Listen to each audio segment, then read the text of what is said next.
Hello everyone, today we're going to go ahead and summarize Act 1 of William Shakespeare's King Lear. Let's get this started with. Now, Act 1 itself, it's basically the start of the tragedy of King Lear. The tragedy of King Lear goes ahead, and basically this is what happens. King Lear goes ahead, decides to retire since there's no actual protocol and how a king retires, and since kings usually don't retire anyways, King Lear is basically winging it, and so he's going ahead and trying to figure things out himself. Anyways, this is how he does. He basically he only has 3 daughters, so he decides to split up his kingdom among his 3 daughters. And among all those 3 daughters, he's going to go ahead and give the one who says that loves him the most amount of his kingdom. And if she says it correctly, well, at least says it correctly, that's pretty important, he's going to go ahead and get the biggest kingdom. And so he has 3 daughters, Goneril, Regan, and Cordelia.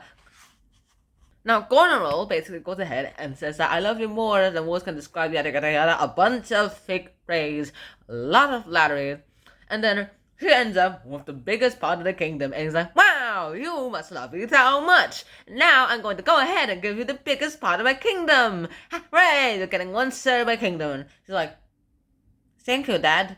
I don't think she's pleased. Next up, we have Regan. Now, Regan wants to go ahead and says that she loves her father more than Goneril does, and that Goneril's love is nothing compared to hers. And he goes and says, I will also give you 1/3 of the kingdom. Now, Cordelia, tell me how much you love me so you can get your 1/3 of the kingdom. Cordelia is the youngest of the sisters, as well as her father's favorite.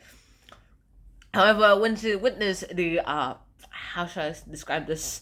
The flattery that her sisters did to her father, she said, I love you according to my bond, no more, no less. And he was shocked to hear this, and he went ahead and warned Cordelia to saying that, think about what this will do to your career. Think first, then act, or else you will die. And she's like, Dad, I don't care at all. I do not care. Mainly for the fact that, hey, I'm going to go ahead and give half of my love to my husband if I wedded him. If my sisters loved you as much as they said, they would never have married and devoted all their time towards you. And he's like, how dare you say that? In fact, I disinherit you. Which is a foolish thing to say, and I split your land in half and give each to your sisters, so now your sisters have 1/2 of your kingdom. And in fact, you don't even have a kingdom. I'm not even giving a dowry. I disown you. Go away from my sight. Cordelia goes ahead and decides to do that. And then, of course, her 2 suitors came in. One of them was the Duke of Burgundy. The other was the King of France. Now, the Duke of Burgundy, now once hearing that Cordelia has no dowry and no land claimed to her, he withdrew his marriage proposal. But the King of France was pretty enthralled, as well as very, very impressed by Cordelia's honesty, as well as keeping it real. So he immediately asked for marriage, and she said, fine, okay, it's not like there's much I can do here anyway. And so, in return, he went ahead, and she went home to France, her new home, which she became the Queen of France. Now, this is long before it was actually dangerous to become royal in the French place. This is 700 BCE, mind you. Correction, actually 700 BCE, mind you. And so, yeah, that's pretty legit for the time. Now, King Lear decides to go ahead and says that, you know what, I really like my life, so I decided to retire, but I will also remain my kingly title, mainly because I want to go ahead and still have the respect as a king. In the other room, Goneril and Regan are like, alright, I think our father's a fool. Yeah, I think so too. We should get rid of him before he becomes more of a threat. I agree, he may be powerless and he may have been stupid. He's such a fool, and such a fool. He's such a fool that he shouldn't even deserve us. But I think that we have to undermine his authority a bit more. Yeah, I agree. Now, this obviously shows that Regan and Goneril actually don't love their father, and that they think he's a fool. Which, to be fair, on their side, they are totally right about. Their father is a fool to give up his kingdom before he died. Next up that happened is this. So they went ahead and had great banquets. Regan and Goneril decided to go ahead and have their own little stays and have their own little shares of disrespecting King Lear. In their minds, I'm pretty sure they're wearing sunglasses whenever they disrespect the King Lear. Next thing that happened was that King Lear and his 100 knights, he said he would have 100 knights, went ahead and lived with Goneril's castle, and she complained a lot. She went ahead and said that your knights are too costly to feed. They are very rowdy and they're very terrible. And also, this is the first time she actually had to deal with this. And I don't think you will be burdened of it. Get out of my house, your father. And he was all like, how dare you disrespect me like that?